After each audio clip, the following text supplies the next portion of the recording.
Preparation के दौरान क्या स्ट्रगल रहा और अगर कुछ नेगेटिविटी आई तो उससे ओवरकम कैसे आई? सर एस्पिरेंट्स की लाइफ में स्ट्रगल तो यही होता है सर, जैसे मॉक वगैरह दे रहे हैं उसमें कम मार्क्स आ गए, ये गलती नहीं करनी है जैसे बच्चे करने लग जाते हैं कि अब तो आपको सरकारी नौकरी मिल गई, लेकिन सरकारी नौकरी आजकल के यूथ को इतना अट्रैक्ट क्यों कर रही है? सर सरकारी नौकरी में जॉब सिक्योरिटी सबसे ज़्यादा होती है। जैसे आप प्राइवेट सेक्टर में जाओगे उसमें रैंडम कभी भी ले ऑफ वगैरह हो जाते हैं। अमेज़न अपनी कंपनी से लगभग 10% कर्मचारियों को निकाल रही है। 10% कर्मचारियों का मतलब है कंपनी के कम से कम 30,000 एम्प्लॉइज बेरोजगार हो जाएंगे। अगर आप लोग ये सोचते हैं आईटी की जॉब बहुत ग्लैमरस है, बहुत पैसा है, चमक धमक, तो ये वीडियो आपके लिए। टीसीएस ने 12,000 मिडिल और सीनियर लेवल एम्प्लॉइज को एक साथ एक झटके में नौकरी से निकाल दिया। सरकारी नौकरी में किसी को नौकरी से निकालना लगभग असंभव होता है। और ज्वाइनिंग के बाद सबसे ज्यादा एक्साइटमेंट किस चीज की? सर एक तो सबसे ज़्यादा एक्साइटमेंट तो यूनिफॉर्म की है सर। तो एस्पिरेंट का एक बड़ा चलता है, बहुत डाउट रहता है कि कोचिंग वर्सेस सेल्फ स्टडी कौन सा ज्यादा इंपॉर्टेंट है? सर ये क्वेश्चन अपने आप में ही गलत है। बच्चे सोचते हैं कोचिंग वर्सेस सेल्फ स्टडी, पर मेन तो होता है। नमस्कार दोस्तों, स्वागत है आपका रैंकस गुरुकुल परिवार में। आज एक ऐसे महान शख्सियत की कहानी आप सुनोगे जिन्होंने वास्तव में इतिहास रच दिया। एक बहुत ही मिडिल क्लास फैमिली से और सोनीपत के एक छोटे से गांव से बिलोंग करके आज उन्होंने इतनी कमाल की मेहनत की और बड़े ज़बरदस्त तरीके से पढ़ाई की। जब मैं बैकग्राउंड में उनसे जान रहा था तो उनकी डेडिकेशन और उनकी मेहनत देख करके मैं खुद उनसे इंस्पायर हुआ।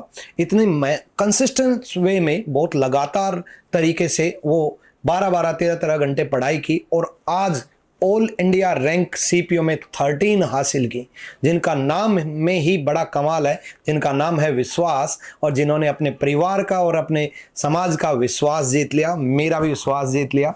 तो विश्वास, आपका स्वागत है रैंकस गुरुकुल परिवार में। Thank you sir.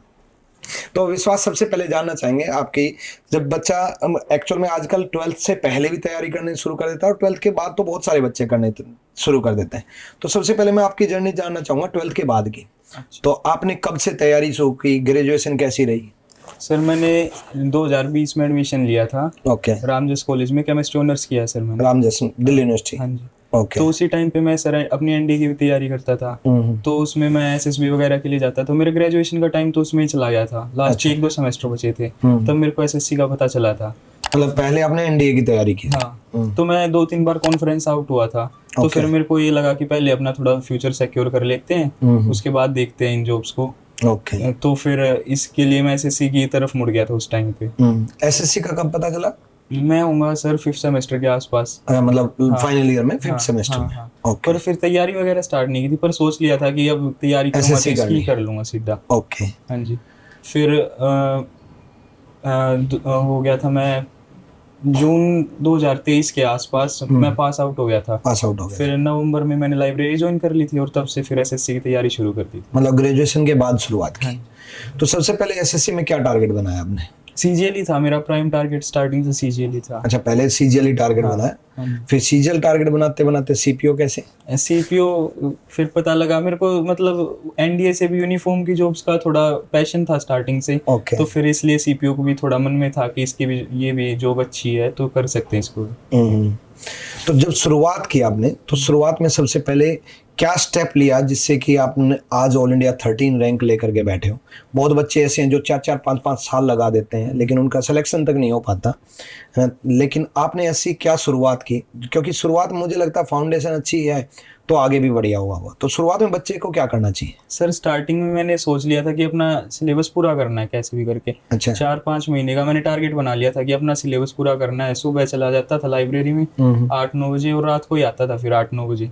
अच्छा। इतने घंटे, मतलब बीच में थोड़ा बहुत ब्रेक खाने पीने का, पूरा दिन सिलेबस सभी सब्जेक्ट की 2-3 क्लास में का सिलेबस पूरा करना है। मतलब सबसे पहले टारगेट बनाया सिलेबस पूरा करना। बच्चे गलती ये कर देते हैं, जैसे वो मैराथन पेपर के फॉर्म भर दिया, पेपर का पास आ गया, मैराथन लेने लग जाते हैं, बेसिक पता नहीं होते तो दिक्कत हो जाती है। फिर ये मिस्टेक नहीं करनी चाहिए। ओके।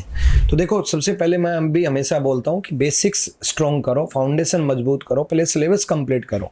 आप वो एडवांस पार्ट हो सकता है कि कुछ टीचर्स लास्ट 1 महीने बाद की कोई एग्जाम की तैयारी करवा रहे हो और वो मैराथन आप देख रहे हो। नहीं, आपको पहले सिलेबस कंप्लीट करना है, आपको अपने अकॉर्डिंग चलना बहुत जरूरी है। जैसे इन्होंने बताया कि सबसे पहले इन्होंने सिलेबस कंप्लीट किया तो 12 घंटे लगातार पढ़ते थे, हाँ बीच में लंच ब्रेक हो गया जैसे मतलब थोड़ा बहुत ब्रेक ली, हाँ पर डेडिकेशन पूरी थी, कंसिस्टेंट था पूरा, 7-8 तो लगभग 10 घंटे प्लस तो हो जाते थे। हाँ आराम से। तो ये भी बड़ी समस्या होती है बच्चे की, जब तैयारी करता है वो 10 घंटे क्या, वो 4 घंटे 5 घंटे ही नहीं बैठ पाता। आपके अंदर ऐसा क्या? सर वो एनडीए की तैयारी करता था ना, उस टाइम से डिसिप्लिन था स्टार्टिंग से। अच्छा। हाँ एसएसबी में हो जाती है मतलब थोड़ी प्रैक्टिस सी, डिसिप्लिन कैसे रहना है लाइफ में ओवरऑल भी, तो थोड़ा बिहेवियर भी वैसा ही फिर मोल्ड हो जाता है टाइम के साथ साथ। तो मतलब वो जब तैयारी करते थे वो बड़ा काम आया, चाहे बेसिक फेल हो। हाँ ये है, डिफेंस की चीज सिखा के बहुत कुछ सिखा, बहुत बढ़िया। तो डिसिप्लिन बहुत जरूरी है बच्चों। अगर आप डिसिप्लिन वे में, कंसिस्टेंस वे में तैयारी करोगे, कंसिस्टेंसी बहुत जरूरी है। लगातार पढ़ाई करोगे तो सिलेक्शन पक्का निश्चित होगा, जैसे ये डिसिप्लिन में रहे। लेकिन बच्चा आज आपकी बात सुन करके, या मैं भी बहुत सारे बच्चों को बोलता रहता हूँ डिसिप्लिन रहो, स्कूल टाइम से बोला जाता है डिसिप्लिन रहो, लेकिन रह नहीं पाता। तो ऐसा क्या करे कि हाँ यार लगातार पढ़ाई करें? सर वही अपने डेली टारगेट जो बनाओ उसको अचीव करो, रात को देखो कि मैंने जो सोचा था जो कर लिया या नहीं कर लिया, बस यही है, छोटे छोटे स्टेप ही काम आएंगे। मतलब आप पहले सुबह टारगेट बनाते थे? नहीं मैं बनाता नहीं था, मैं वैसे आइडिया दे रहा हूँ, बच्चे क्या कर सकते हैं जिनको दिक्कत आती है। मैं तो अपना ही फिक्स था कि ये करना है, कर लिया। तो पहले टारगेट था सिलेबस पूरा करना? हाँ।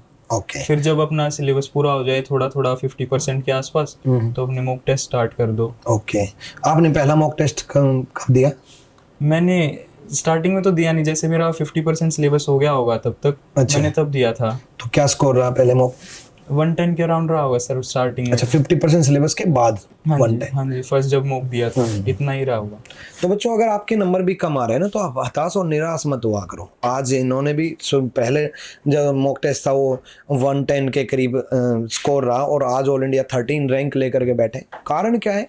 एक तो इन्होंने 50% सिलेबस के बाद मॉक दिया। आप पहली गलती, पहले दिन से मॉक देना स्टार्ट कर देते हो। आजकल बच्चे, ये भी मैंने बहुत देखा है कैंपस में, जैसे मैं कैंपस में बच्चों से मिलता रहता हूँ, तो अभी पिछले वीक ही जा रखा था, तो बहुत बच्चे ऐसे हैं कि जो अभी 1 महीना पहले तैयारी शुरू की और मॉक देना स्टार्ट कर देते हैं। तो मॉक एक्चुअल में कब देना चाहिए? सर सिलेबस हो जाए, थोड़ी बेसिक अंडरस्टैंडिंग डेवलप हो जाए, उसके बाद ही स्टार्ट करना चाहिए, वरना तो स्टार्टिंग में डिमोटिवेट हो जाएंगे, फिर पढ़ाई कैसे करेंगे? तो मतलब शुरू में तो नंबर आएंगे नहीं। हाँ फिर सोचेंगे कि फील्ड बदल रही है, मेरे लिए नहीं हो, क्या पता, शायद ये ऐसे थोट आएंगे मन में। ओके।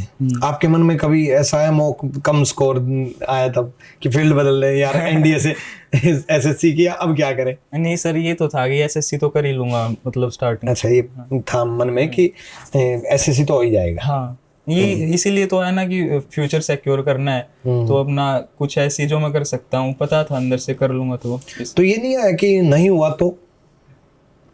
हाँ सर आता तो है, पर फिर वही है, अपने ऊपर बिलीफ शो करना उसी टाइम पे जरूरी होता है। बच्चा अपने ऊपर ही दिखाए कि मैं कर सकता हूँ, मैं नहीं करेगा तो और कौन करेगा। ओके। हाँ तो खुद पे विश्वास बहुत जरूरी है। जब तक आपको अपने ऊपर विश्वास नहीं होगा तो दुनिया आप पर विश्वास नहीं करेगी, और आपका तो नाम भी विश्वास है तो विश्वास तो बनता ही है। तो आप अपने ऊपर बहुत विश्वास रखो बच्चों, निश्चित रूप से आपको कामयाबी मिलेगी। अब कोई बच्चा मान लो 4 साल लगाता है, तो क्या वाजिब है 4 साल तक तैयारी करना? सर वो उसकी वो है, उसका बैकग्राउंड कैसा है। अभी किसी का बिजनेस सेट हो और वो तैयारी कर रहा है ऐसे, वो तो अपने बिजनेस में और काम सीख ले, थोड़ा उसको थोड़ा और एक्सपेंड कर दे, तो उसके लिए तो वो बेटर रहेगा। पर जिसके लिए ऑप्शन ये है कि गवर्नमेंट जॉब करनी है, वो 4 या 5 भी लगाता है। लाइब्रेरी में आते हैं बच्चे बड़ी बड़ी उम्र के, 6-6, 7-7 साल से मेहनत कर रहे हैं, नहीं होता, पर वो लगे रहते हैं। बट ऐसा कुछ बच्चे 1-1.5 साल में, 2 साल में सिलेक्शन लेते हैं, एक बच्चा 5-6 साल लगा रहा है, क्या कारण रहा है?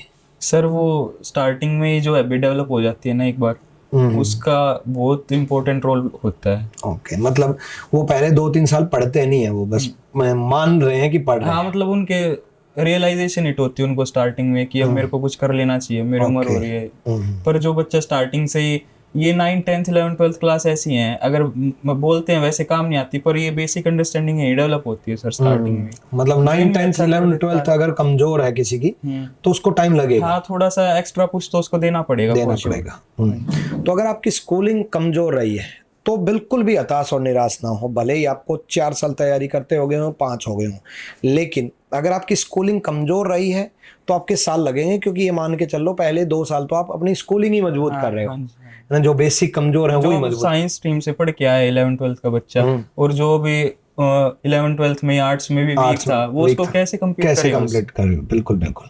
तो आप निराश ना हो, अगर आपकी स्कूलिंग, किसी बच्चे की स्कूलिंग कमजोर है तो कितने ही साल लगे कोई दिक्कत नहीं है, बस लगातार पढ़ाई करते हैं। कंसिस्टेंसी मैटर करती है, कंसिस्टेंसी मैटर करती है। बहुत बढ़िया। तो आपने जब शुरुआत में चारों सब्जेक्ट एक साथ तैयारी शुरू कर दी या फिर कैसे क्या? हाँ जी सर, मैं तो चारों सब्जेक्ट को साथ लेके चलता था। मतलब मैथ्स का मैंने ऐसे कर लिया था, अर्थमेटिक की 2 क्लास, एडवांस की 2 क्लास। मतलब शुरू में अर्थमेटिक एडवांस शुरू कर हाँ, मैंने वो नहीं किया कि पहले अर्थमेटिक करता हूँ फिर एडवांस। अच्छा। मैंने साथ साथ ही स्टार्ट कर दिया सब कुछ। ऐसा क्यों? सिलेबस पूरा करना था, क्योंकि वो सीपीयू का पेपर था, उसका प्री पहले उन्होंने डेट दिखा रखी थी। अच्छा। अप्रैल के आसपास की शायद इसमें पेपर होगा। मेरे को ये था इससे पहले ही सिलेबस कंप्लीट करना, सिलेबस कंप्लीट, पर वो पोस्टपोन हो गया था, शायद जून में हुआ था फिर पेपर, तो उससे पहले मेरे को सिलेबस करना था। तो आपने मैथ्स में अर्थमेटिक एडवांस दोनों एक साथ शुरू की? जीएस की भी ऐसे ही, ओके, और इंग्लिश और उसको भी, रीजनिंग को भी साथ साथ लिया। तो मैथ्स में जैसे बात करूं तो मैथ्स में क्लास नोट्स खुद के बनाते थे या फिर मतलब सिर्फ वीडियोस देखते थे? नहीं सर, मैं अपने नोट्स खुद बनाता था। आपके नोट्स खुद बनाते? क्योंकि एनडीए के टाइम से भी मैं वही कर रहा था। मैथ्स का मेरा स्ट्रॉन्ग था पोर्शन पहले से ही, तो फिर अपने नोट्स बना लेता था, तो उसमें मेरे को बेटर लगता स्टार्टिंग से ही। ये मतलब सेल्फ नोट्स बहुत जरूरी है। हाँ, वो अपने नोट्स ही मैं प्रेफर करता हूँ, बाकी सब के लिए अलग अलग हो सकता है। ओके, तो मतलब शुरुआत में अपने अर्थमेटिक एडवांस का सिलेबस लगभग कितने दिन में कंप्लीट कर दिया था? सर 3-4 महीने के एक्सप्रोक्स लग गए होंगे। मतलब एग्जैक्ट तो अभी याद नहीं है ऐसे, पर तो फिर लाइव नहीं लेते थे, रिकॉर्डेड? नहीं, हाँ, वीओडी मतलब रिकॉर्डेड है ना? ओके, रिकॉर्डेड वीडियोस आप जब मन करता था तब उसके अकॉर्डिंग देख लेते थे। हाँ जी। उसके बाद मैथ्स में कितना स्कोर रहा आपका?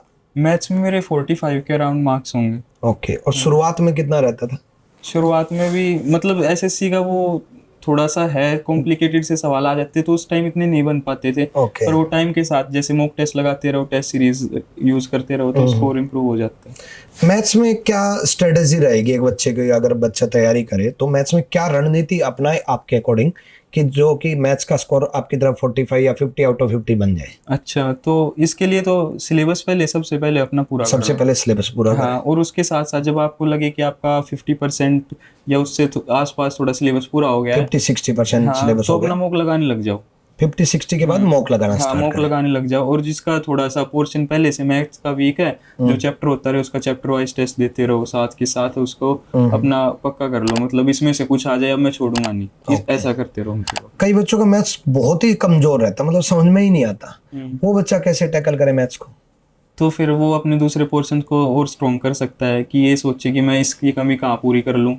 ओके, हाँ, और मैथ्स का ये है कि प्रैक्टिस ही मैटर करती है। प्रैक्टिस मैटर, जितनी ज्यादा प्रैक्टिस हो उतनी करो। मतलब आपने लगभग कितनी प्रैक्टिस की होगी? मैं तो सर मॉक टेस्ट देता रहता था और उनको एनालाइज करता था, मतलब बिल्कुल अच्छे से। एनालाइज बहुत अच्छे से? हाँ, ये देखता था मतलब मैथ्स का तो कि इस क्वेश्चन में टाइम कैसे ज्यादा लग गया, इस टाइम को मैं कैसे कम करूं। क्वेश्चन तो सब कर देते हैं, अगर वो 1 घंटे की जगह 2 घंटे का पेपर हो, सभी कर लेंगे मैथ्स के क्वेश्चन, पर वो टाइम लिमिट में करने, टाइम घटाना है, वो प्रैक्टिस से ही होगा सर। ओके, और उसके बाद अगर मैं बात करूं जैसे सीपीओ में, तो वैसे आपका टारगेट सीजीएल था, बट सीपीओ में तो इंग्लिश ही है, तो इंग्लिश कैसे शुरुआत की आपने? इंग्लिश का भी सर, जैसे मेरा इंग्लिश सब्जेक्ट स्टार्टिंग से ठीक है, मतलब अच्छा, फैमिली बैकग्राउंड में मेरी मदर भी एमए इंग्लिश है। ओके, तो उनके उससे मेरी इंग्लिश स्टार्टिंग से अच्छी है। मेरे दादाजी भी मतलब बैकग्राउंड अच्छा है, मतलब हमारा वो भी इंग्लिश में उन्होंने बैचलर्स कर रखी थी। ओके ओके ओके, तो स्टार्टिंग से था मतलब। और फिर एसएससी का तो ये हो गया है कि पीवाईक्यूज ही आते हैं, वैसे 2025 में तो बदल गया है, पर 2024 तक तो यही था, पीवाईक्यूज कर लो अच्छे मार्क्स आ जाएंगे। तो अपने पीवाईक्यूज पे फोकस करो, और जो कंसेप्ट नहीं आते उसको अपना कंप्लीट करते रहो अच्छे। इंग्लिश में प्री में क्या स्कोर रहा आपका? इंग्लिश में सर 47 या 48 रहा होगा, एग्जैक्ट याद नहीं। ओके ओके, तो मतलब आपका तो इंग्लिश बैकग्राउंड अच्छा था, बट बहुत बच्चे ऐसे भी हैं जो हिंदी मीडियम से बिलोंग करते हैं। आप अगर हिंदी मीडियम से पढ़े होते और बैकग्राउंड भी अच्छा नहीं होता, तो आप इंग्लिश को कैसे टैकल करते? सर वही स्टार्टिंग से अपना वही मतलब प्लान ये है कि अपना सिलेबस पूरा करता। सबसे पहला प्लान आपका यही है कि सिलेबस कंप्लीट करना, वो अच्छे से नोट्स बनाना, अपना सिलेबस एक अच्छे से कोर्स में एनरोल कर लो, जैसे प्रशांत सर पढ़ाते हैं उनके कोर्स में आप एनरोल कर लो, और फिर वो तो आगे सर ही बता देंगे आपको करना क्या है, बस वो जो बताते रहे वो ही इनफ है। आगे आपको फिर कुछ ज्यादा दिमाग पे वो प्रेशर लेने की जरूरत नहीं है, अपना मॉक टेस्ट और फिर बस तो देखो इंग्लिश बहुत बच्चों की कमजोर रही है, इवन प्रशांत सर की भी, मतलब जब तैयारी करते थे, प्रशांत सर भी दिल्ली पुलिस SI सेलेक्टेड है, तो जब तैयारी करते थे वो हिंदी मीडियम से बिलोंग करते थे, तो उनकी भी इंग्लिश बड़ी कमजोर थी। अच्छा। लेकिन इतनी स्ट्रॉन्ग की कि इंग्लिश में उस टाइम पे हाईएस्ट मार्क्स थे इंडिया में उनके। अच्छा। और आज इंग्लिश में मतलब पूरी रणनीति, पूरी स्ट्रेटजी, इवन गर्ल्स में जो सेकंड रैंक है उनकी पूरी रणनीति प्रशांत सर ने, कल उनकी मदर से मैं मिला था, तो उनकी मम्मी बता रही थी कि सर तैयारी करते वक्त ना हर चीज, मेरी बेटी की भी इंग्लिश कमजोर थी तो हर चीज गाइड किया सर ने, कि भी बैच में भी बताते रहे। तो ये आप सही कह रहे हो प्रशांत सर, बैच में जैसे जिस तरीके से बताते हैं ना उस तरीके से आप उसको फॉलो किया करो। अगर आपकी इंग्लिश कमजोर है, इंग्लिश स्ट्रॉन्ग है तो आप बिल्कुल PYQ और बाकी प्रैक्टिस और इन चीजों पे फोकस करो। वोकैबुलरी से बड़ा डर लगता है बच्चों को, तो उसको कैसे स्ट्रॉन्ग करें? वोकैबुलरी का ये है सर, डेली का अपना टारगेट बनाओ, मेरे को आज इतने पेज पढ़ने हैं। भूल जाते हैं, दिक्कत ये है यार। मल्टीपल रिवीजन कितनी बार मल्टीपल? मतलब जैसे आप डेली मान लो आप इडियम एंड फ्रेजेस कर रहे हो, ठीक है, डेली के आपने 2 पेज कर लिए। अब आप लाइब्रेरी से जा रहे हो, उनको जल्दी जल्दी एक बार गो थ्रू कर लिया कि मैंने जो पढ़ा था मेरे को कितना याद है। अब अगले 2 पेज करने से पहले वो जो लास्ट के 2 दिन पढ़ा आपने, मतलब 2 पेज किए हैं, उनको कर लो कि मेरे को कल का कितना याद है। ऐसे और फिर जब लास्ट 1 हफ्ता पूरा हो जाए उसके आसपास जितना भी पूरा संडे का वीक का अपना कंप्लीट कर लो कि मैंने जितना पढ़ा मेरे को कितने याद है। और जो बार बार आप बोल रहे हो उसको सर्कल करते चलो कि बोल रहे हैं उसको सर्कल कर। हाँ, ये मेरे को परेशान कर रहा है। और वो होता ही ऐसा है, वो आपको पेपर से पहले दिन पढ़ोगे ना, वो फिर भी आपको थोड़ा सा कॉम्प्लिकेट करेगा ही करेगा। अच्छा। तो उसको अपने अलग से ही लिख के रखो कि ये दिक्कत दे रहा है तो ये मेरे को पढ़ना है। मतलब खुद के ऊपर रिसर्च बहुत अच्छे से होना चाहिए कि मेरे को कौन सा वर्ड दिक्कत कर रहा है। लगभग मतलब एक वर्ड या सेम वोकैबुलरी रिवीजन किया होगा तो एक कैंडिडेट ने या आपने मतलब कितनी बार रिवाइज कर दिया होगा टोटल जर्नी, शुरुआत से लेकर के सिलेक्शन तक? सर 20 बार के अराउंड तो सर हो चुका होगा अभी। 20 बार तो लगभग हो चुका होगा। देखो बहुत बच्चे, पता है ये क्वेश्चन मैंने क्यों पूछा, मैं कैंपस के याद आ गई। एक लड़की ने मेरे को कहा कि सर मेरे को वोकैब याद नहीं होती। मैं कहा बच्चे वोकैब ना बार बार रिवाइज करना पड़ेगा। और मैंने बिल्कुल सेम आप वाली रणनीति बताई कि आज पढ़ो, अगले दिन पहले वाले दिन का रिवाइज करो, संडे को पूरे 6 दिन का रिवाइज करो, फिर महीने में पूरे महीने का रिवाइज करो और फिर सर्कल करके अलग से लिख लो कि ये मेरे को परेशान कर रहे हैं। अब मैंने कहा कि बोला सर मैंने बहुत बार रिवाइज किया। मैं कहा कितनी बार रिवाइज किया? तो बोली सर 3-4 बार तो कर ही लिया होगा। तो बच्चा ये बड़ी गलती करता है कि वो ये मानता है 3-4 बार रिवाइज ही बहुत बार रिवाइज है ना। तो लगभग आपने 20 बार बोला ना, तो इस तरीके से बार बार रिवाइज करो भाई। मैं इवन वोकैबुलरी के बोलता हूँ बच्चों को कि 10 बार रिवाइज करने के बाद 11वीं बार आप पहली बार काउंट करो। 10 बार तक तो 0 मानो कि आपने पढ़ी ही नहीं। 11 मतलब 1, 12 मतलब 2, 13 मतलब 3, ऐसे काउंट करना चाहिए। तो इस तरीके से वोकैबुलरी करोगे तो वोकैबुलरी परेशान नहीं करेगी। कॉम्प्रिहेंशन का पार्ट कैसे? आजकल कॉम्प्रिहेंशन बड़ा कॉम्प्लिकेटेड आ रहा है, बहुत वैल्यू भी कर रहा है। हाँ सर, कॉम्प्रिहेंशन आजकल डिफिकल्ट हो गया है। तो ना इसको करने के लिए मैंने प्रशांत सर की वो यूट्यूब पे ही कराते हैं वो क्लासेस ले ली थी और वो मोर देन इनफ थी। हाँ, मेरा सारा जो भी प्रॉब्लम थी मेरे को उसी से सोल्व हो गई थी। मेरे तो कॉम्प्रिहेंशन में कुछ दिक्कत आती नहीं फिर तक। चलो बहुत बढ़िया। तो अगला सब्जेक्ट एक ऐसा सब्जेक्ट जो मेरा भी है और बच्चा हल्का भी समझता है। एक ये भी है कि रीजनिंग तो कर ही लेंगे, है ना। आप लोगों के मन में भी आता होगा रीजनिंग कर ही लेंगे। तो क्या ऐसा है कि रीजनिंग खुद से ही हो जाएगा या कर ही लेंगे या ऐसे ही मतलब प्रैक्टिस से ही हो जाएगा? सर वो खुद से करने वाले सवाल तो 2-4 ही होते हैं, जैसे वो मिरर इमेज हो गए, ऐसे सवाल तो कर लेंगे नॉन वर्बल। पर वो जो एनालिटिकल रीजनिंग के क्वेश्चन आएंगे उसके लिए तो मेंटरशिप लगेगी। उसको तो आपको एक पर्सपेक्टिव चाहिए जो कि एक टीचर ही दे सकता है कि आपको इस टाइम पे क्या सोचना था जो आपको ये गलत हुआ है। हाँ, तो रीजनिंग तो सर मैंने ऐसे यूट्यूब से ही देखता था। मैं भी स्टार्टिंग में सभी की तरह भी यही सोचता था कि हो ही जाएगी यूट्यूब पे। फिर वो काउंटिंग ऑफ फिगर्स, जैसे मैंने आपकी सबसे पहले क्लास वही देखी थी। अच्छा, काउंटिंग फिगर्स, ओके। वो मेरे को दिक्कत देती थी मतलब स्टार्टिंग में। तो मैंने वहां से देखा, फिर वहां से वो मेरा अच्छा हो गया था, तो मैंने वहां से आपका VOD बैच ले लिया था फिर। अच्छा, रिकॉर्डेड बैच ले लिया था। तो फिर वहीं से मैं टेस्ट सीरीज वगैरह भी उसमें भी मिल जाते हैं, वो वही टेस्ट लगा लेता था। फिर वो मोर देन इनफ थे उसके लिए। तो रिकॉर्डेड बैच में आपने क्या क्या मिला, मतलब जो डिफरेंट, जो कि यूट्यूब से अलग हट करके? सर वो अलग से जो आप प्रैक्टिस शीट देते हो वो बहुत अच्छी लगी मेरे को, मतलब वो मोर देन इनफ है कि आप वो कर लो, पेपर में इससे बाहर कुछ आएगा नहीं फिर। ओके, सभी टाइप के क्वेश्चन कवर हो जाते हैं सर। और टेस्ट सीरीज भी मतलब अच्छा चैप्टर वाइज लगाए या pre mains? Chapter wise sir उसकी लगा लेता है जिसमें मेरे को दिक्कत होती थी, जिसमें दिक्कत होती है उसमें चैप्टर वाइज लगा लेते थे। ओके, तो बच्चे मैंने रिकॉर्डेड बैच में ना केवल मैं पढ़ाता हूँ, मैंने सारी वीडियोस भी अपलोड कर रखी हैं। बच्चे को प्रॉब्लम कहाँ आती है, बच्चे को प्रैक्टिस में प्रॉब्लम आती है, तो प्रैक्टिस शीट बहुत ही लेटेस्ट पैटर्न पे बना रखी है। उसके बाद मैंने चैप्टर वाइज मॉक टेस्ट भी प्रोवाइड कर रखे हैं, फिर प्री के भी मॉक टेस्ट, मेंस के भी मॉक टेस्ट। तुम जितनी प्रैक्टिस करना चाहो उतनी प्रैक्टिस कर लो, बस टारगेट एक रखो। मुझे, मैं जो क्लासेज में भी बोलता हूँ 50 आउट ऑफ 50 है ना, कि 50 में से 50 लेने हैं। कितना स्कोर रहा रीजनिंग में? मेरे सर 48-49 48-49 ओके ना। फिर मैं यही कह रहा हूँ कि 50 में से 50 लेने हैं। आपको भी यही बोला कि 50 आउट ऑफ 50 स्कोर करना है। टारगेट तो यही होना चाहिए। मतलब आपका भी टारगेट 50 था? हाँ जी। ओके, एनालिटिकल रीजनिंग अब बहुत बढ़ती जा रही है, तो उसमें कैसे स्ट्रॉन्ग किया?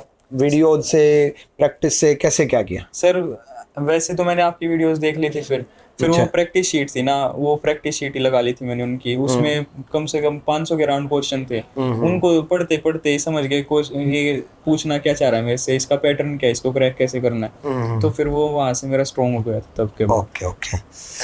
और उसके अलावा रीजनिंग में जैसे सीरीज और एनालॉजी, मिसिंग नंबर, इनमें कई बार ना कुछ क्वेश्चन तो बन जाते हैं। जैसे मान लो 100 क्वेश्चन कर रहा है बच्चा, तो 90 तो बन गए, बट 10 क्वेश्चन ऐसे होते हैं दिमाग में ही नहीं आ रहा, उनको कैसे टैकल किया? सर एग्जाम टाइम में अगर ऐसा क्वेश्चन आ रहा है, सबसे पहले तो उसको स्किप कर दो। वो अब आपका टाइम वेस्ट करेगा। जैसे आपका सीजीएल का पेपर 1 घंटे का है, 50 मिनट में आपका पेपर हो गया, मतलब जब तैयारी हो जाती है हो ही जाता है। बिल्कुल। तो फिर वो 10 मिनट में जब आप देखोगे ना, 90% केसेस में आपको वो आसानी से बन जाएगा। जो उस टाइम पे प्रेशर में नहीं बन रहा ना, वो भी उस टाइम पे बन जाएगा अगर आपने सही से पढ़ रखा है, सब कुछ कर रखा है। तो इस जो नंबर वाले क्वेश्चन है, चाहे वो नंबर सीरीज हो, मिसिंग नंबर हो, एनालॉजी हो, चाहे नंबर वाले कोई भी सवाल हो, कई बार ऐसा होता है कि ऑन द स्पॉट क्लिक नहीं किया। मेरे को 13 साल हो गए पढ़ाते, मेरे सामने आ जाता है कई बार, क्लिक नहीं किया उस टाइम पे, ऑन द स्पॉट क्लिक नहीं किया, लेकिन थोड़ी देर बाद सोचने के बाद क्लिक कर गया। तो वो सारा खेल होता है क्लिक करने पे। इसका मतलब ये नहीं है कि इन चैप्टर को छोड़ दो कि क्लिक करेगा तो कर लेंगे, नहीं तो नहीं। मतलब 95% केसेज में आपका क्लिक कर जाएगा, लेकिन 5% या 10% क्वेश्चन ऐसे होते हैं जो नहीं क्लिक करे, बाद में क्लिक कर जाएंगे। मैं हमेशा बोलता हूँ क्लास नोट से बाहर पैटर्न नहीं मिलेगा आपको। अगर पैटर्न क्लिक नहीं कर रहा तो उस टाइम पे नहीं कर रहा, बाद में क्लिक कर जाएगा। तो इन चैप्टर से घबराना मत।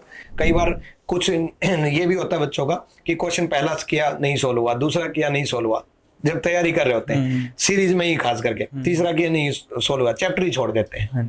तो आपने ये जो सीरीज के, मिसिंग नंबर के, ये किस तरीके से स्ट्रॉन्ग किए? ये सर क्लास नोट्स मतलब पीडीएफ क्लास में मिलती हैं, उनसे ही पढ़ के उनसे स्ट्रॉन्ग हो गया सर। ओके। रीजनिंग में आपको 50 आउट ऑफ 50 लेना। रीजनिंग सबसे हल्का सब्जेक्ट जो मानता है ना, एक्चुअल में सबसे स्कोरिंग सब्जेक्ट है। स्कोरिंग सबसे ज्यादा, पूरा स्कोर करना आपको 50 आउट ऑफ 50। और भाई जब मैं बोल रहा हूँ कि मेरी, इवन मैं ये कमिटमेंट करता हूँ कि मेरी क्लास देखने के बाद लोग पहले डेमो देते हैं कि मेरा डेमो देख लो और उसके बाद मेरा बैच ज्वाइन कर लेना। मैं उल्टा करता हूँ, मेरा पूरा बैच देखो, उसके बाद भी पूरा बैच देखने के बाद, जिस बच्चे ने पूरी मेरी वीडियो देखी, उसके बाद भी मैं ये कमिटमेंट करता हूँ कि कोई बच्चा मेरा पूरा बैच अटेंड करने के बाद वो आकर के ये कह दे कि सर आपका पूरा बैच देख लिया मैंने, सारी प्रैक्टिस शीट सॉल्व कर ली, अब भी मैं आपके बैच से खुश नहीं हूँ, तो मैं फीस वापस करता हूँ। इससे बड़ी तो क्या बात कि वही फीस वापस। मैं अगर मेरा पढ़ाया अगर समझ में ना आए तो फिर तो ये मेरी कमी है कि पढ़ा समझा नहीं पाया ना। तो अल्टीमेटली मैं आपको भी कह रहा हूँ, बस पहले पूरा बैच अटेंड जरूर करो। मुझे ये मालूम है कि बैच अटेंड करने के बाद 50 आउट ऑफ 50 में 45 तो प्लस आने ही लग जाएंगे। ये तो फॉर श्योर। जीएस में बड़ा टिपिकल टास्क रहता है, कई तो जीएस छोड़ ही देते हैं, जीएस को इग्नोर कर देते हैं कि पता नहीं क्यों, करंट अफेयर, स्ट्रेटेजी के, पॉलिटी, ज्योग्राफी क्या क्या पढ़े। आपने क्या रणनीति अपनाई? सर जीएस के लिए मैंने अपनी बुक प्रेफर करी। बुक्स प्रेफर करी? बुक्स से करता था, मतलब ज़्यादा तो मैंने बुक्स के लिए, और फिर एग्जाम टाइम पे जैसे टीचर्स वन शॉट डाल देते हैं तो मैं वन शॉट को प्रेफर कर लेता हूँ। थोड़ा वो हो जाता है, रिकॉल हो जाता है सब कुछ क्या क्या पढ़ रखा है। एक बार बुक पढ़ लोगे तो वैसे तो मेमोरी में रहेगा, पर उसको शार्प करने के लिए एग्जाम टाइम पे वन शॉट वीडियो जो लंबी वीडियो जो जैसे एक ही में बायोलॉजी करा दी, हाँ एक ही में फिजिक्स करा दी, हाँ जी। वन शॉट वीडियो देखी। करंट अफेयर कैसे स्ट्रॉन्ग करी? वो सुबह अमित जिंदल सर क्लास लेते हैं, उनसे करता अच्छा था। ओके। मतलब सुबह रैंकर्स गुरुकुल की शुरुआत हमेशा 7 बजे अमित जिंदल सर की क्लास से होती है, उसको जरूर अटेंड किया करो। हाँ, अगर 27 का टारगेट है तो अभी मत अटेंड करना। हाँ, आपका लास्ट के 6 महीने आप अटेंड करने लग जाओ, पिछले 1 साल की करंट अफेयर मंथली देख लो, वीकली देख लो, डेली देख लो। सर डेली भी क्लास कराते हैं, मंथली भी अलग लेते हैं वीडियोस, और वीकली भी, ईयरली भी कराते हैं कि पूरे 2024 की करा दी, 2025 की भी करा दी। तो वो वीडियोस आप देखो, इनकी तरह करंट अफेयर भी स्ट्रॉन्ग हो जाएगी। उसके अलावा तैयारी करते वक्त क्या क्या नेगेटिव ख्याल आए या क्या ऐसा पॉइंट रहा जिसमें ये लगा कि नहीं यार, मतलब पता नहीं हो पाएगा? नहीं सर यही है कि अपनी क्लासेस में कभी कभी मॉक टेस्ट देते हैं, उसमें कम मार्क्स आ जाते हैं तो सोचते हैं अच्छा। कि ये पढ़ रखा था, ये क्यों नहीं हुआ। तो उस टाइम पे थोड़े नेगेटिव थॉट्स आते होगा या नहीं होगा, पर उस टाइम पे वो है कि अपनी कमी को पहचानने का सही टाइम तो वही है, आप उसको कैसे कब स्ट्रॉन्ग कर सकते हो। ओके। एग्जाम टाइम में सेम गलती नहीं होनी चाहिए, मॉक में कितना ही कुछ हो जाए, पर पेपर में एक सेम गलती रिपीट कर रहे तो फिर मॉक का फायदा ही क्या। उनको एनालाइज इतना अच्छे से करो, जैसे मैं जीएस का भी ठीक है करता था, तो मॉक जो देता था ना उसका एनालाइज बहुत अच्छे से करता था। वो जो नीचे इन्फॉर्मेशन मिलती है ना, वो बहुत जरूरी होती है। जीएस मतलब जैसे मॉक दिया तो उसका सॉल्यूशन जो मिलेगा वो उसमें मेरे ख्याल से 4 ऑप्शन की डिटेल चीजें मिलेंगी, उसका आगे का पीछे का सारा बैकग्राउंड क्या था, क्या वो अच्छे से पढ़ते वो अच्छे से पढ़ो और उसको याद करने की कोशिश करो। ओके। तो आपने पेड बैच से भी तैयारी की, यूट्यूब से तैयारी की, मतलब यूट्यूब की वीडियोज भी देखी, पेड बैच भी देखा। आप पेड बैच वर्सेस यूट्यूब, आजकल ये बहुत चल रहा है कि पेड बैच से कर रहे हैं, यूट्यूब से कर रहे हैं, पेड बैच वर्सेस यूट्यूब, आपके अकॉर्डिंग क्या डिफरेंस है?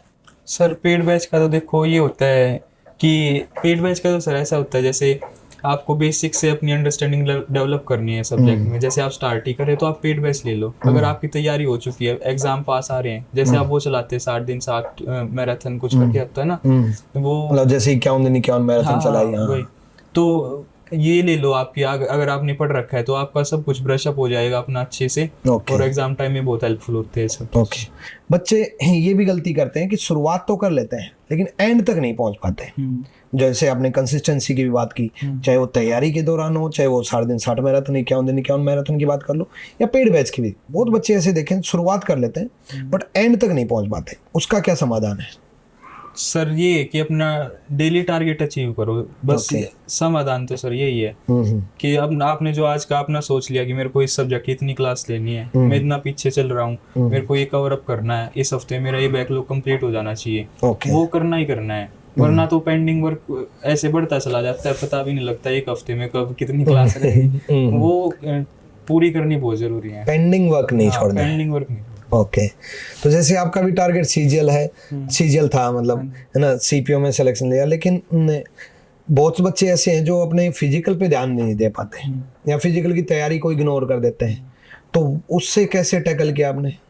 सर ये समस्या तो मेरे साथ भी थी। अच्छा। जैसे मैं जिम वगैरह में जाता था, तो मैं फिजिकल जब स्टार्ट किया मेरा वेट था 87 प्लस था सर। ओके। और वो मेडिकल के टाइम में मांग रखा था उन्होंने 66। मैंने भी ये जर्नी फॉलो किया, 20 किलो से ज्यादा वेट मैंने भी अपना कट किया है। वो अब तो मैं मोटिवेट होऊंगा मैं भी घटाऊंगा 20 किलो, आपने घटाया। हाँ जी, वही अपना रनिंग वगैरह। बच्चे सोचते हैं कि प्री का रिजल्ट आ जाएगा तब स्टार्ट करूंगा उसकी तैयारी, फिजिकल की तैयारी। ये गलती नहीं करनी, अपना फिटनेस बरकरार रखो, और जब आपका फिजिकल की डेट आ जाए उससे 1-2 महीना पहले अपना थोड़ा डेली का कर दो कि आप आपका स्टेमिना बूस्ट हो रहा है, आप अच्छे से रनिंग कर रहे हो, आपकी टाइमिंग आ रही है, अपने लॉन्ग जंप हाई जंप की प्रैक्टिस रखो, ये होना चाहिए। तो मतलब 20 किलो वेट आपने कम किया। हाँ जी सर। देखो मतलब कितना कमाल की मेहनत की होगी इन्होंने। पढ़ाई में तो मेहनत की जो कि ऑल इंडिया रैंक 13 लेकर के आए, फिजिकल में भी इतनी अच्छी मेहनत की जो कि 20 किलो वेट कम किया। मतलब बहुत बच्चे तो ये सोचते हैं मेरा 5 किलो वेट कम नहीं होता, मैं भी सोचता हूँ हालांकि, लेकिन मेरी फिजिकल की तैयारी नहीं है, लेकिन आप लोग तो तैयारी करोगे। रेगुलरिटी फिजिकल में भी जरूरी है। आपकी दिनचर्या क्या थी, रूटीन क्या था जिसमें आपने फिजिकल की भी तैयारी करनी, पढ़ाई भी करनी? जैसे सर सुबह में 5 बजे के आसपास हमारा ग्राउंड पे जाता था। 5 बजे ग्राउंड में चले गए, 6:30-7 बजे तक वहाँ से फ्री होके अपना फिर घर पे तैयार होके मतलब लाइब्रेरी 1.5-2 घंटे आप ग्राउंड में देते थे? हाँ, ठीक है। फिर वहां से आके अपना लाइब्रेरी चला जाता था, 9 बजे के अराउंड चला जाता था, ओके। अपना खाना वाना लेके ही चला जाता था। अच्छा, खाना भी लाइब्रेरी में लेकर के चले गए? 1:30-2 बजे अपना लंच कर लिया और फिर रात को 8 बजे बीच में थोड़ी बहुत मतलब किसी से बातचीत इन द सेंस कि किसी के डाउट सोल्व करने या अपना डाउट किसी से पूछना है, वो सारी बातचीत वो बातचीत भी पढ़ाई से रिलेटेड? हाँ, नहीं वैसे तो कर लेते हैं सब रहेगी, पर फिर वो है कि अपने गोल दिमाग में रहता है कि ये करना है। अब किसी से ज्यादा बातचीत कर रहा हूँ, फिर थोड़ी देर बाद भाई तू भी पढ़ ले, मैं भी पढ़ लेता हूँ, ये भी ओके। पढ़ाई करते वक्त डिस्ट्रैक्शन बहुत होती है, उसको कैसे रोका आपने? डिस्ट्रैक्शन सर, जब आपका गोल फिक्स होगा तो डिस्ट्रैक्शन आप इतना वो कुछ मैटर नहीं करती। फिर आप पहले ही सोच लो कि मेरे को ये करना है, फिर आपका गोल जब आपके माइंड में वही चलता रहेगा ना, तो डिस्ट्रैक्शंस नहीं होते। तो कोई महिला मित्र नहीं बनी?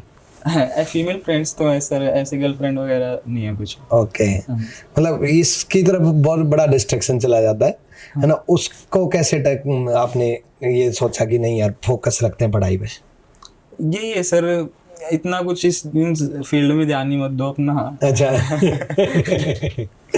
ठीक है। सोशल मीडिया से कैसे दूरी बनाई? अब दूरी नहीं बनाई सर। आपने दूरी नहीं बनाई? हाँ, मतलब वो है कि लिमिटेड यूज करता हूं। लिमिटेड यूज किया, मतलब कभी कभी 5-10 मिनट, उसमें बच्चे कई बार 2-3 घंटे खराब कर देता है। हाँ सर, वही है, वो जो वो करते हैं रील्स स्क्रॉल करते हैं, 10 मिनट के चक्कर में 1 घंटा खराब हो जाता है। अपने गिन के रख लो, मेरे को 10 रील्स देखनी है बस। ऐसे फिक्स कर लो कि 5-10 मिनट ही यूज करना है बस। हाँ। ओके। तो लाइब्रेरी में तो आपने पढ़ाई की, लेकिन फ्रेंड्स और सोशल लाइफ, जैसे सोशल मीडिया हो या सोशल लाइफ और रिलेटिव्स हैं, उनको और पढ़ाई के साथ आपने बैलेंस कैसे किया? सर ये है कि अपना ये दिक्कत सर उनको आती है जिनका पेंडिंग वर्क भी होता है कि मेरे को वो क्लास पूरी करनी है, कि वो करना है, पर जो आप टाइम टू टाइम अपना सब कुछ कंप्लीट करके रखते हो तो आपका सब कुछ मैनेज इजीली हो जाता है सर। मतलब अगर कि अब मैं जैसे हूँ, ये नहीं है कि मैं अपने दोस्तों के साथ बाहर नहीं जाता या कुछ नहीं करता, सभी दोस्तों से मिलता भी हूँ, अपना टाइम भी स्पेंड करता हूँ दोस्तों के साथ, तो सब मैनेज हो जाता है आपका। ये नहीं कि सबको इग्नोर कर दिया आपने, बस बंद हो गए कैमरे में। खुद में नेगेटिविटी आ जाने लगती है कि अब मैं अकेला हूँ, ये हूँ वो हूँ, ये सब तो बिल्कुल नहीं करना चाहिए। ये नहीं करना फ्रेंड सर्कल तो आपको पॉजिटिव वाइब्स देता है, उनके साथ रहो। अपना दोस्त कैसे बना रहे हो आप पे डिपेंड करता है। मतलब दोस्त ऐसे बनाओ जो आपकी सेम फील्ड की तैयारी कर रहे हो, एक दूसरे को सपोर्ट कर रहे हो। मतलब जो ऐसा नहीं कि टाइम वेस्ट करें, पार्टी शार्टी करें, मतलब जो आपको गलत रास्ते पे चलाए। ओकेजनली कर सकते हैं, मतलब पर ये नहीं है कि डेली वो कर रहे हैं। अपना पढ़ाई प्राइम गोल है तो उसको ही उसी पे फोकस करो। ठीक है। और पढ़ाई करते वक्त फैमिली सपोर्ट कितना रहा?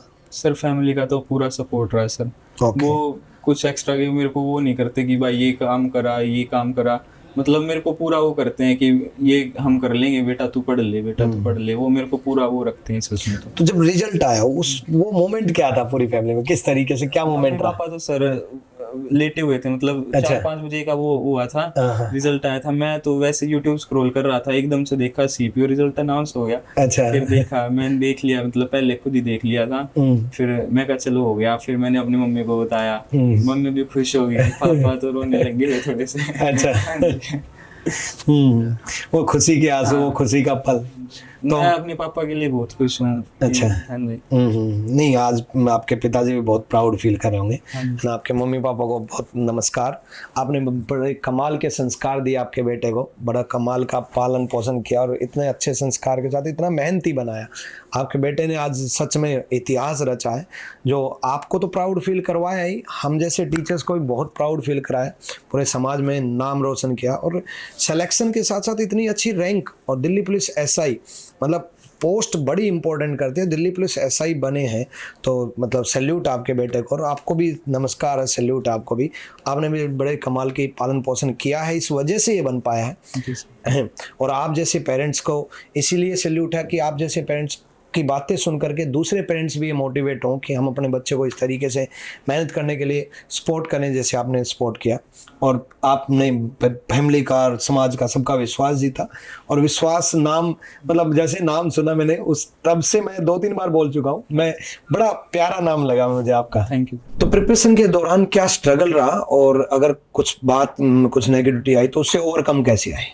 सर एस्पिरेंट्स की लाइफ में स्ट्रगल तो यही होता है सर, जैसे मॉक वगैरह दे रहे हैं उसमें कम मार्क्स आ गए, तो फिर ये गलती नहीं करनी है। जैसे बच्चे करने लग जाते हैं कि आज मेरे इसमें इतने कम मार्क्स कैसे आए, कल इतने ज्यादा आए थे तो एक और मॉक दूंगा, फिर उसमें भी कम आ गए एक और दूंगा, आज तो इतने मार्क्स ला के रहूंगा, ये गलती नहीं करनी चाहिए। एक मॉक दे दिया, उसको एनालाइज करो कि क्या कमी रहेगी, कल जो मॉक दो उसमें कम मार्क्स नहीं आने चाहिए। तो और ये भी है कि मार्क्स पे मत जाओ, परसेंटाइल देखा करो उसमें कि मार्क्स नहीं तो परसेंटाइल देख लो। अगर 90 अबव 95 अबव है तो सही ट्रैक पे हो। तो यार ये मॉक ही मुश्किल था, आपकी गलती नहीं है इसमें। मतलब अगर परसेंटाइल ठीक है हाँ तो फिर मतलब मॉक में नंबर कितने ही हो, मार्क्स मैटर नहीं करते अगर परसेंटाइल अच्छी है। ओके, फिर सबके लिए गलत मतलब मुश्किल था, मुश्किल ऐसा था कि आपने ना पढ़ा हो, किसी ने भी नहीं पढ़ा हुआ, इस टाइप में कुछ। और एक तो आप लोग एक या दो मॉक से कभी भी जज मत किया करो, हाँ जी, है ना, कि भी एक या दो मॉक। ये अभी मुखर्जी नगर में एक बच्चा मेरे से पूछ रहा था कि सर मेरे एक मॉक में ना मेरे 140 145 रहते थे और एक मॉक में 105 आ गए, उसके बाद मैंने मॉक देना ही छोड़ दिया, 5 दिन हो गए मेरे को नेगेटिव है, इसलिए मैं आपसे मिलने आया हूँ, मतलब मेरा दिमाग खराब हो रहा है, डर लग रहा है 105 नंबर कैसे आ गए। तो एक मॉक कभी जज मत किया करो, एक मॉक हो जाता है, आप कंटिन्यू रहो, लगातार पढ़ाई करो, डेली एक मॉक इनफ। और कोई बच्चा आज से सीपीओ या सीजीएल की तैयारी करे तो उसको कैसे शुरुआत करनी चाहिए आपके अकॉर्डिंग? अपना पहले तो लेवल देखिए कि मतलब मैं किस लेवल पे खड़ा हूँ, खुद को जानना जरूरी है। अगर आप एक बार सिलेबस से गो थ्रू हो जाओ कि मेरे को इसमें से क्या आता है, मेरे को किस पे काम करना है, ये सब देखने के बाद अपना सिलेबस पूरा करने के लिए कोर्सेज में एनरोल कर लो। जो उसको सुटेबल हो, जो उसको अच्छा लगे, मतलब वो कर ले वो, और उससे अपना सिलेबस पूरा करे 5-6 महीने लग के, और मॉक टेस्ट भी मतलब पहले 5-6 महीने बच्चे को सिलेबस के अलावा कुछ नहीं सोचना। हाँ बस यही है, ये बात है कि सिलेबस करते रहो, सिलेबस अच्छे से करना है, क्लास नोट्स अच्छे से रिवाइज करना है, अपने सेल्फ नोट्स बनाओ, जिस पेपर के टाइम पे आप खुद के हाथ के बने हुए नोट्स अच्छे से वो रिकॉल होते हैं। बिल्कुल, आजकल के ऑनलाइन के ज़माने में बिल्कुल आपको क्लास नोट्स मिलते हैं, पीडीएफ मिलती हैं, लेकिन मैं हमेशा ये बात बोलता हूँ सेल्फ नोट्स जरूर होने चाहिए। खुद के नोट्स में बहुत सारे ऐसे पॉइंट होते हैं जो टीचर लिख नहीं रहा होता, बोल रहा होता है, और वो पॉइंट भी लिखने होते हैं हम कई बार, तो खुद के नोट्स हमेशा याद भी रहेंगे कि मैंने ये चीज़ें खुद के अकॉर्डिंग लिखी थी ना। तो खुद के नोट्स बनाना मत छोड़ा करो, खुद के नोट्स जरूर बनाओ। जब तक ये हाथ नहीं चलेगा ना तब तक बात नहीं बनेगी, तब तक काम नहीं होगा। सिर्फ पीडीएफ के भरोसे मत रहा करो। हालांकि क्लास नोट्स सबको मिलते हैं, बट फिर भी मैं आपकी बात से सहमत हूँ। मैं भी हमेशा यही सजेस्ट करता हूँ, सेल्फ नोट्स, खुद के नोट्स जरूर बनाने चाहिए बच्चे को। तो एस्पिरेंट का एक बड़ा चलता है और बहुत डाउट रहता है कि कोचिंग वर्सेस सेल्फ स्टडी कौन सा ज्यादा इंपॉर्टेंट है? सर ये क्वेश्चन अपने आप में ही गलत है। बच्चे सोचते हैं कोचिंग वर्सेस सेल्फ स्टडी, पर मेन तो होता है coaching and self study. Coaching में तो टीचर्स आपको सिखा देते हैं कि आपको ये करना है, मेथड सिखा देते हैं, इस क्वेश्चन को इतना कम टाइम में हम कैसे कर सकते हैं, क्योंकि लॉन्ग में तो सभी कर लेते हैं, उसको कम टाइम में कैसे करना वो आप कोचिंग में सीखेंगे। पर वो सेल्फ स्टडी का फिर मैटर वहाँ आता है, आप घर पे जाके क्या पढ़ रहे हो, पढ़ोगे तो वही जो आपको टीचर्स ने बताया है। तो ये दोनों साथ के साथ चलते हैं, ये अलग अलग चल ही नहीं सकते। जो सीखोगे वही तो सेल्फ स्टडी में करेंगे ना फिर लास्ट में। तो बच्चे बिल्कुल सेल्फ स्टडी भी इम्पोर्टेंट है, कोचिंग भी इम्पोर्टेंट है। कोचिंग एक रास्ता है, सेल्फ स्टडी उसके ऊपर चलना है। तो जो रास्ता बना है ना उस पर चलना आपको है। हम कितना ही अच्छा रास्ता बना दे, जब तक आप नहीं चलोगे तब तक बात नहीं बनेगी, और रास्ता नहीं बनेगा तो चलोगे कैसे, है ना। तो बड़े मेहनती बनो, बहुत तरीके से मेहनत करो, अपने आप में विश्वास रखो, सेल्फ बिलीव बहुत ज़रूरी है, और कंसिस्टेंसी बहुत ज़रूरी है। लगातार पढ़ना बहुत ज़रूरी है, खुद को थोड़ा कंट्रोल करना, चीज़ों को कंट्रोल करना। बस कुछ साल की तो बात है यार, कुछ साल की तो बात है। ये बेरोजगारी का टैग लगेगा, फिर इनकी तरह हंसोगे, फिर नौकरी मिलेगी, फिर शादी होगी क्या। तो अगला टारगेट ये बढ़िया सी अर्धांगिनी आए जो इनके जीवन को और भी खुशहाल बनाए। तो आपने बड़ी बेहतरीन मेहनत तो की, तैयारी तो की, लेकिन अगर आप एक लाइन में अपनी जर्नी, अपनी पढ़ाई की जो जर्नी रही है उसको डिफाइन करना चाहोगे तो कैसे करोगे? सर ये जर्नी मेरी स्टार्ट हुई नवंबर 2023 से, और 8 मार्च 2025 को मेरा मेंस का पेपर था। तब तक चलिए, इसमें हाई भी आई, लो भी आई, मतलब अप्स एंड डाउन चलते रहे। पर ये है कि अपना लगे रहना है। जैसे आपको लाइब्रेरी में सुबह रेगुलर जाना है, कंसिस्टेंट रहना है, अपना सिलेबस पूरा करना है, यही दिमाग में चलता रहना चाहिए। अपना फिजिकल का भी साथ साथ चलता रहना चाहिए। और ये है कि डिमोटिवेट नहीं होना बीच में। टाइम ज्यादा लग सकता है, वो पेपर थोड़ा लेट पहले भी हो सकता है, बाद में भी हो सकता है, तो ऐसे डील नहीं देनी है कि अभी तो पेपर 1 महीना आगे गया, चलो थोड़ा चिल फन कर लेता हूँ। ये कुछ नहीं, अपना पढ़ाई पे कंसंट्रेट बना के रखना है, मतलब माइंड में अगर पोस्टपोन हो जाए तब भी रेगुलरिटी बना के रखना। माइंड में चलता रहना चाहिए कि मेरा पेपर है, अभी मेरे को और पढ़ना है, मेरी कमी कहाँ है, मेरे को उसको ढूंढ के उस पे काम करना और अच्छे से उसको वहीं पे खत्म करना। तो आपका रैंक जब आई, रैंक 13 देखी, रैंक शुरुआत से टारगेट था या फिर मतलब देख करके एकदम हैरान हुआ कि नहीं यार ये क्या हुआ? नहीं सर, जैसे मेरा सीजीएल मेन टारगेट था, तो और सीपीओ में मैंने सोच रखा था, तो अगर सीपीओ में मेरे को जॉब करनी है तो मेरे को दिल्ली पुलिस एसआई लेना ही लेना है किसी भी हालत में। ओके। उसके मतलब मेरे को सीआईएसएफ वगैरह कुछ चाहिए नहीं, मेरे को दिल्ली पुलिस ही चाहिए थी, और उसके लिए तो टॉप रैंक ही चाहिए। तो ये मेरा स्टार्टिंग से एम था कि मेरे को ये रैंक लानी है। ओके। बिल्कुल, शुरुआत में जो टारगेट बनाओगे और उस पर चलोगे, वो बना रहेगा अगर टारगेट, तो टारगेट जरूर अचीव करोगे। मैंने इतने सारे स्टूडेंट को देखा कि पिछले 13 साल की जर्नी में मैंने हमेशा ये कहा है कि जो यहाँ सोचोगे वो यहाँ पाओगे। अगर आप दिल्ली पुलिस सोच करके चलोगे और उसके अकॉर्डिंग मेहनत करोगे तो निश्चित रूप से आपको मिलेगी। अगर आप इनकम टैक्स इंस्पेक्टर बन करके सोच के चलोगे और उसके अकॉर्डिंग मेहनत करोगे तो वो भी निश्चित रूप से मिलेगा ही मिलेगा। बस आप मेहनती बनो, बेहतरीन तरीके से मेहनत करो, लगातार मेहनत करो, बीच में ब्रेक नहीं। 2-3 महीने का खेल नहीं है, 4-5 महीने के लिए मेहनत नहीं बनी है। 4-5 महीने अगर पेपर पोस्टपोन भी हो जाए तब भी छोड़ना नहीं है, लगातार। जब तक तोड़ेंगे नहीं तब तक छोड़ेंगे नहीं, लगातार बने रहना है आपको। तो आपके सिलेक्शन का क्रेडिट किनको देना चाहोगे आप? सर क्रेडिट तो पेरेंट्स और टीचर्स को ही जाता है, क्योंकि वो जितनी मेहनत करते हैं उसको डबल हम करते हैं फिर अपने वो गोल अचीव करने के लिए, ताकि हमारे पेरेंट्स और टीचर दोनों को प्राउड फील करा सके एक दिन से। बिल्कुल। कामयाबी की सबसे ज़्यादा खुशी आपके पेरेंट्स और आपके टीचर्स को ही होती है। और आपके पेरेंट्स और आपके टीचर ऐसे हैं, बच्चा हमेशा ये बोलता है कि आपको क्रेडिट जाता है और हमें सिर्फ इतना चाहिए कि बच्चे का सिलेक्शन हो जाए, और हम पूरा क्रेडिट ये बोलते हैं कि बच्चे की मेहनत को जाता है। पेरेंट्स से भी बात करके देख लो, हमेशा ही बोलेंगे बच्चे आपकी मेहनत है। टीचर भी, मैं हमेशा ही बोलता हूँ बच्चे आपकी मेहनत है। बस आप मेहनती बन जाओ, सिलेक्शन निश्चित रूप से हो जाएगा। बस इसी तरीके से मुस्कुराते हुए आपके साथ एक पॉडकास्ट हो जाए, और जीवन में क्या चाहिए। तो सिलेक्शन से पहले की लाइफ और सिलेक्शन के बाद की लाइफ में क्या डिफरेंस है? डिफरेंस तो सर यही है, इज्जत मिल रही है जहाँ जाओ सर। हाँ जी सर, पेरेंट्स भी, रिलेटिव्स में भी, दोस्तों में भी, सभी जगह मतलब थोड़ा वो हो गया है कि हमारा दोस्त, हमारा बेटा, हमारा ये अब सेटल हो चुका है। अब इसकी फ्यूचर की टेंशन हमें नहीं, टेंशन नहीं है। जहाँ भी जाते हो मतलब आ गया, दरोगा आ गया। दोस्त भी बोलते हैं और ऐसा ही साहब क्या हाल है। अच्छा। बिल्कुल, हम तो ऐसा ही साहब ही बन गए आप। तो मतलब दोस्त रिश्तेदार सब खुश हो गए होंगे। खुश है सर। बहुत बढ़िया, बहुत बढ़िया। तो ऐसा ही साहब तो आप बन चुके हैं, तो अब आगे का क्या प्लान है? फ्यूचर प्लानिंग क्या है आपकी? सर जैसे अभी तो ट्रेनिंग चलेगी, ट्रेनिंग के बाद जब पोस्टिंग वगैरह मिल जाती है, अगर टाइम परमिट करता है तो किसी अच्छे एग्जाम की तैयारी करके देखूंगा। ओके। जैसे मतलब देखूंगा कि अपना तो फुल पोटेंशियल लगाऊंगा इसमें, जैसे यूपीएससी वगैरह। Okay okay. नहीं बिल्कुल, मैं भगवान से दुआ करता हूँ कि एसआई की जो वर्दी है वो जल्दी से आईपीएस की वर्दी में बदले। एक पॉडकास्ट आईपीएस के बाद दोबारा से हो, है ना। भगवान जरूर आपको कामयाबी दे और आईएएस या आईपीएस बन करके आप दोबारा से यहाँ पर आओ। भगवान आपको बहुत खुशहाल रखे, बहुत कामयाबी दे, बहुत इसी तरीके से आप आगे बढ़ते जाओ। आपका स्टूडेंट को लास्ट मैसेज क्या रहेगा? बस मेहनत नहीं छोड़नी, अपना लगे रहो, एक दिन सिलेक्शन पक्का हो जाएगा सबको। बहुत बढ़िया, थैंक यू विश्वास। आपको जीवन में हमेशा खुश रहो, हमेशा स्वस्थ रहो, जीवन में हमेशा कामयाबी मिलती रहे, यूं ही मुस्कुराते रहो। Thank you. थैंक्स।